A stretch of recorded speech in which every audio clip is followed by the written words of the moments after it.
Good morning. Today we're playing Minecraft.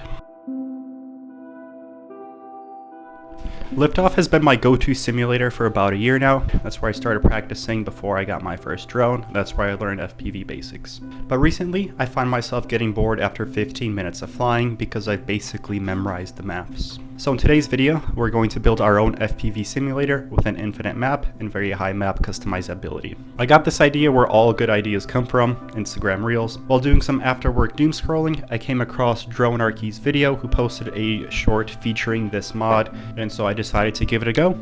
This is basically free as long as you have a controller of any kind and Minecraft already installed. Dronarchy features a TX16S in his video, but any controller will work. I got it to work with my 8-bit DL controller, which I used to play Hollow Knight. So without further ado, here is how you set up the FPV mod in Minecraft. The first thing you want to do is download, install, and launch CurseForge. I'm not going to go over how to do that in this video, but there are many tutorials online on how to do that. Create a new profile, give it a name, and make sure that it's set to version 1.16.5. Make sure Forge is selected and go ahead and create that profile. The most basic thing you need is just the FPV simulator, which is called Minecraft FPV. Install that, and then you're ready to fly your drone. In Minecraft, create a new world. I set mine to creative mode, and I find the most fun in an amplified world generation. There are two buttons you need to know. The first one is O, which is used to configure your controller. Here you have your channel mapping, where you can rebind your channels, as well as your drone setup, where you can create new drone profiles. To get into the simulator, all you do is press I, and my controls are skewed, so let's go ahead and fix that.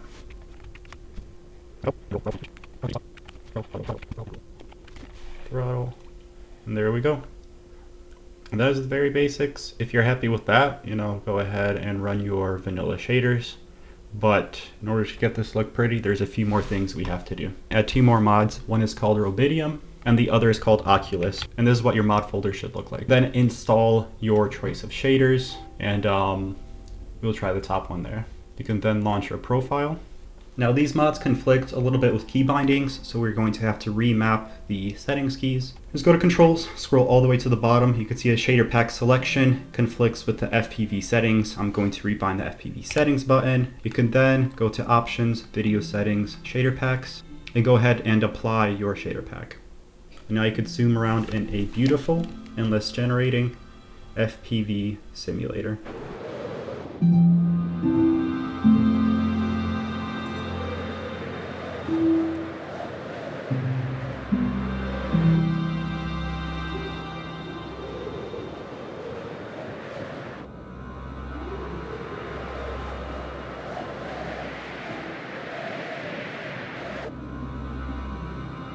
Now we did also get this mod pack to work with distant horizons, kind of.